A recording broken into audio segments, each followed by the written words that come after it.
কিডনির মেঝে 2টা পাথর।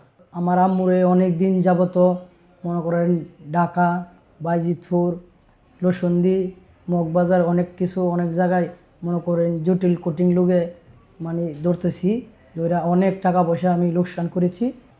তারপরে অনেক জায়গাতে আমি চিকিৎসা করাইছি, তারপরে হেরা লোকটা ধরতে পারে না। আমি 3,20,000 টাকার মতো মনে করেন ভেঙে ফেলেছি। তো 3,20,000 টাকা ভেঙছি। ভাঙার পরে তাহারা আমরা বলতেছে কিডনি মেঝে পাথর, এই ব্যথা ব্যথার কারণে আর ঘুরতেছে রুগীরা, সমস্যার কারণে 10 দিন 15 দিন পরে আপনার কাছে আনা হতেছে, আপনারা পরীক্ষা দিয়ে ওষুধ লিখা দেন। তো বলার পরে আমি বাড়িতে আমি আই পড়ছি। পড়ার পরে ফিরদৌস মামা আমারে ইচ্ছাজাহান আনছিল।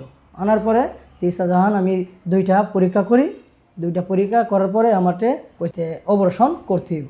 তারপরে আমি ভালো আপনারা চিকিৎসা করেন, আর অপারেশন যেভাবে লাগে এইভাবে করেন। কম্পিউটারে করতে হইব। কম্পিউটারে 2টা যদি আমরা একই সাথে করতে পারি একই সাথে করব, আর যদি না পারি তা আমরা একটা করব। তে একটাই অপারেশন করার পরে এরা বলছে আবার 1 মাস পরে আমরা আরেকটা অপারেশন করব। এই অপারেশনটা আমরা কি পর্দার মেঝে আছে ওষুধপত্র খাওয়াই আমরা দেওয়ার পরে সেইটা একবারে করব। 2টা যদি আমি একবারে করি তাহলে রোগীর অসুবিধা হতে পারে। আপনার আমার মার লইয়া তো আমি অনেক জায়গাত ঘুরছি, তো অনেক টাকা পয়সা আমি নষ্ট করছি।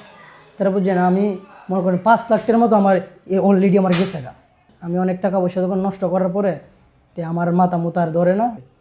তো চিকিৎসা করার পরে আমার আম্মুর একটা অপারেশন করালো। অপারেশন করে আমার আম্মু একটা অপারেশনতে করে, আর একটা 1 মাস পরে করাইছে। মানে আমার আম্মু মোটামুটি সুস্থ আছে।